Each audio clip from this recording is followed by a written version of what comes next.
this is more of a stream of consciousness book so far. Review of this book, The End of Philosophy and the Origin of Ideology by Ma. M-A-H. Howard Ma. It's mostly a Hegelian book, following three particular people who were at least for Hegelians at one time. Marx was not a Hegelian after a while. He was at first, and he's very influenced by Hegelianism, but he sort of went the opposite direction with it, a very different direction. So there's three people. Arnold, I've read the name a lot, I don't know how to pronounce it. R-U-G-E. Is it? People who know, tell me, is it Ruge? Arnold Ruge. Bruno Bauer, and Karl Marx. I've heard of Bauer before in my studies of Stirner, because he was they're very different people, but it was more in the context of Stirner attacking Bauer, because Bauer is a very religious Hegelian and Stirner is very atheistic. And also in Karl Marx's The German Ideology, he starts off near the beginning attacking Bauer, and then he spends like 400 pages attacking Stirner, which I was going to read The German Ideology, but on the last day of school someone had checked it out and they just returned it, and I'm not going to drive clear across town to get it. I'm just going to wait until this semester begins. So what have I read so far? Well, I've heard of this thing called the theory of ideology. That's the idea that all philosophy is not some abstract practice out there. It's philosophy ultimately reinforces whatever social economic conditions are there at the time, or at the very least represents one particular faction or area of the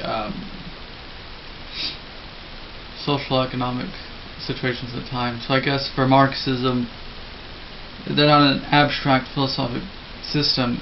It's simply an ideology which represents a specific social economic class, because philosophy really reduces down the ideology. That's the idea anyway. There's also some stuff about Hegelianism, of course, about how man starts off kind of formless and not really well figured out in terms of subject-object, comes to know subject-object, and becomes free through systematic philosophy. And that this state is a part of the whole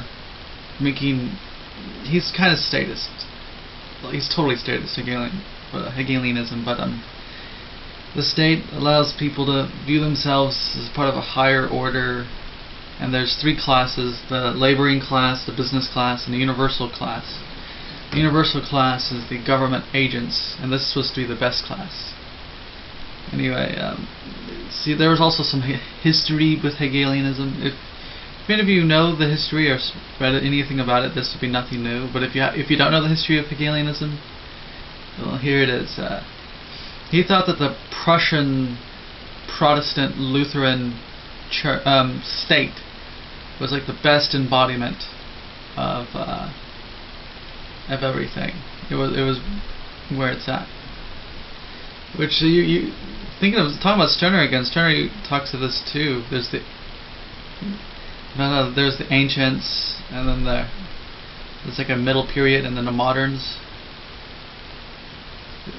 Hegelians sort of had the same idea, that it all culminated in the early period of humanity, and they're thinking it all evolved to the perfect Protestant Lutheran state, which was like the best. It had everything that Hegel liked, except for a constitution. But everything else, he was like, this is perfect.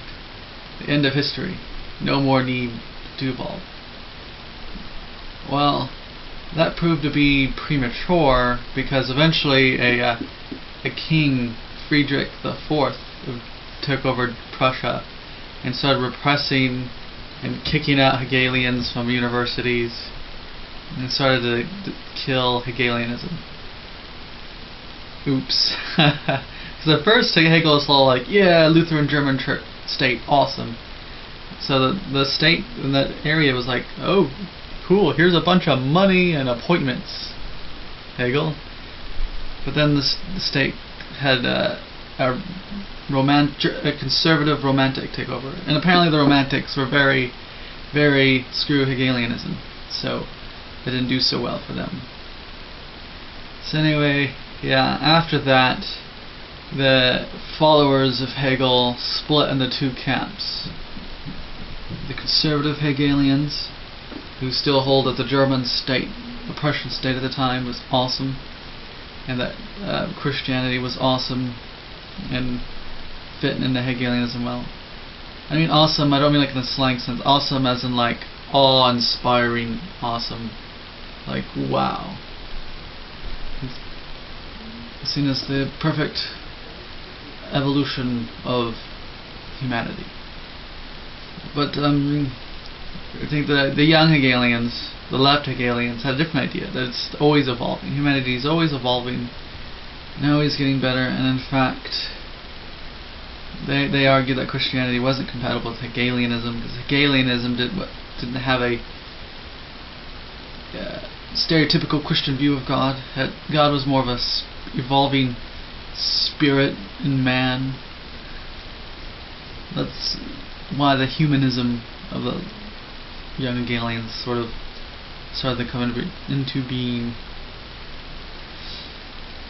And and then the young Hegelians, Ruge and Marx. Marx eventually left the young Hegelians to do something more, do something else, do his own thing.